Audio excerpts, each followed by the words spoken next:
ఎందుకు వచ్చాను నేను ఈ ప్రపంచంలోకి? చాలా చిన్న ప్రశ్న, కానీ ఎన్నో రాత్రింబవళ్ళు ఇదే ప్రశ్న నాకు నిద్ర లేకుండా చేసింది. హాయ్, నమస్తే. నా పేరు భూపతి రాజు స్వప్న. నా వే ఏంటి? ఇదే నా ప్రశ్న. ఒక అమ్మాయిగా, ఒక భార్యగా, ఒక తల్లిగా ఎన్నో పాత్రలు పోషిస్తున్నాను. కానీ నాకు తెలియని ఒక పాత్ర, నిజమైన నేను. నా కోసం నడవడం మొదలుపెట్టాను. ఒక ముందడుగు వేశాను. నాకు బాధలు వచ్చినప్పుడు ఆగిపోలేదు. అవమానాలు ఎదురైనా తల వంచలేదు. కనపడిన గమ్యం కోసం ప్రయాణం మొదలుపెట్టాను. ఈ లోకంలో చాలా మంది తమను తాము మర్చిపోతున్నారు. అలాంటి వాళ్ళ కోసం నన్ను నేను మళ్ళీ గుర్తు చేసుకోవడానికి మొదటి అడుగు వేశాను. నాకు తెలుసు, నా స్వరం ఎవరికో ఆశ అవుతుంది. నా ప్రయాణం ఎవరికో దారి చూపిస్తుంది.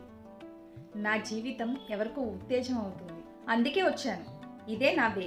నేను వెనక్కి తిరిగి చూడను, ఎందుకంటే నా కథ ఇంకా పూర్తవ్వలేదు. ఇదే నా లక్ష్యం, ఇదే నా శ్వాస, నా ధ్యేయం, నా బలం. మీరు కూడా ఒకసారి ఆలోచించండి. మీ వే మీ మనసులో ఎక్కడన్నా ఉందేమో, దానికి దారి కనిపిస్తుందేమో.